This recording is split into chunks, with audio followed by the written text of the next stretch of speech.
Anthony Dirienzo was a powerful and well-known man who always put other people before himself.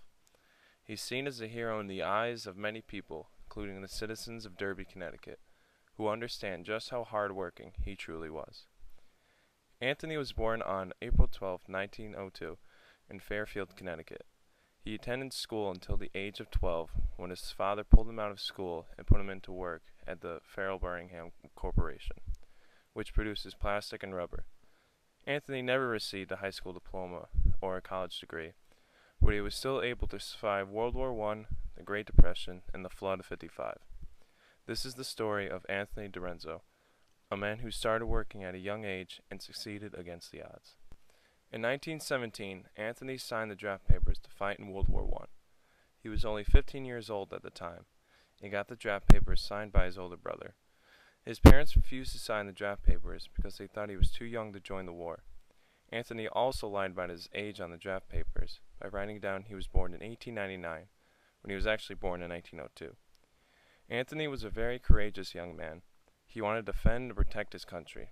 He became a second-class quartermaster in the United States Navy, which meant that he would steer the ship under the captain's orders. On April 6, 1917, the proposed war resolution was passed through Congress, and the United States was at war. Anthony and most of his platoon sailed the North Atlantic and were assigned to hunt and destroy German submarines. He was also a member of one of the destroyer ships during the war with Russia following World War I, prior to the Russian Revolution. From the day World War I ended in 1919, Anthony was viewed as a hero from the people of Connecticut. If it wasn't for the American soldiers like Anthony, who put their lives in jeopardy to protect our country, the United States wouldn't be what it is today. After World War I, Anthony continued with working at the Farrell Birmingham Corporation. Later, he traveled to upstate New York, where he met a lovely woman named Jenny Pasgrove.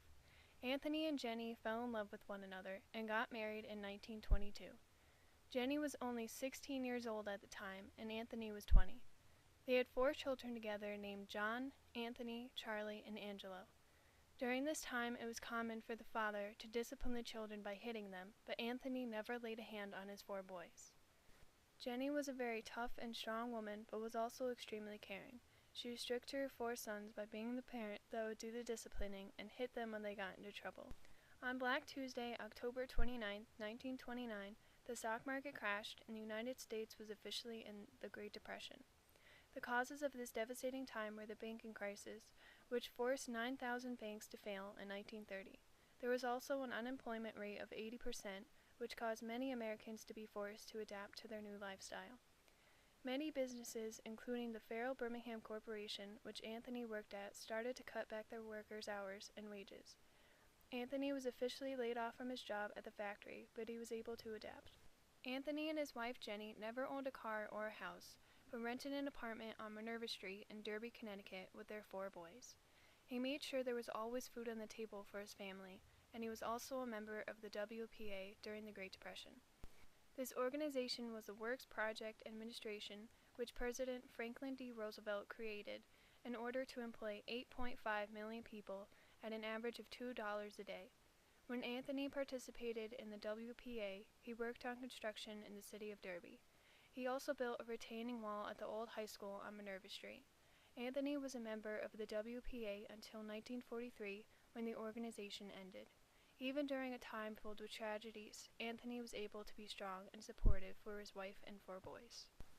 Once the Great Depression ended in 1942, and the WPA program came to an end in 1943, Anthony Dirienzo was able to get his job back at the Farrell Birmingham Corporation. Then, World War II had begun in 1939, and 3 out of 4 of Anthony's sons joined the war in 1941. Anthony continued to support his wife and their youngest son Angelo during World War II, and hoped that his 3 oldest sons would come back home safely. In 1945, Anthony made a suggestion at the factory he worked for, which saved $100,000 a year for the Farrell Birmingham Corporation. Shortly after, in 1946, Anthony decided to run for mayor in the city of Derby, Connecticut. Unfortunately, he lost in this attempt, but never gave up. He ran for mayor again in 1948 and succeeded as a Democrat.